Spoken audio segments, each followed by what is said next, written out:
have got a very important job to do today. We are judging the final poems for Marty the Mighty Nose Awards. And it's been really quite difficult because the poems are really quite clever. You're always hoping that you're going to read something that's going to touch you or make you laugh or give you an insight into something, and I think the poems have done that. What stood out for me about the entries was the imagination the children have, and that really came through in their poems. And the whole thing took me back to my childhood because I loved writing poems when I was young.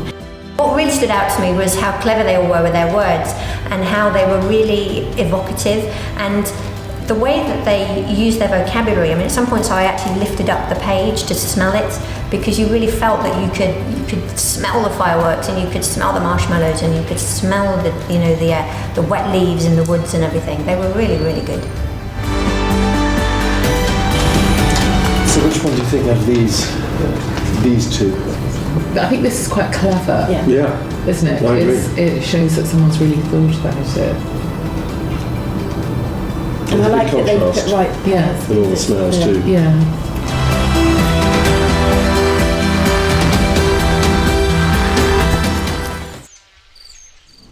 Magic Smell Potions by Libby Evans from Hammond Community Junior School, Year 3 and 4. The dark witch was cooking up a stink, but the white fairy conspired to make her think. Stale bread and mouldy socks was balanced with lavender and a box of chocks.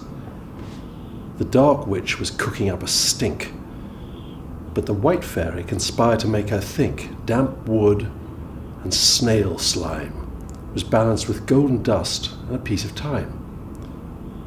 The dark witch was cooking up a stink, but the white fairy conspired to make her think. Snotty nose and greasy hair was balanced with juicy strawberries and ripe pears. The witch fell in and made a disgusting stink. The white fairy gave the witch a wink, and in a tink, she was at home.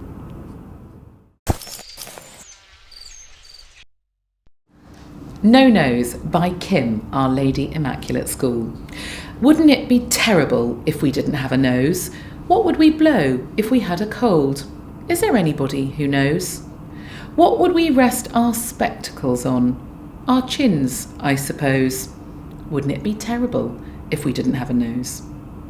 Wouldn't it be terrible if noses couldn't smell?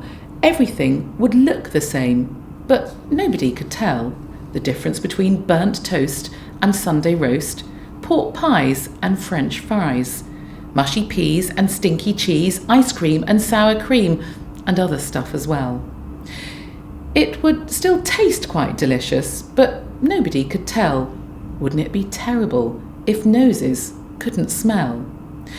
I'm glad that we all have a nose. There is no doubt about it. Our faces wouldn't look the same if we had to do without it.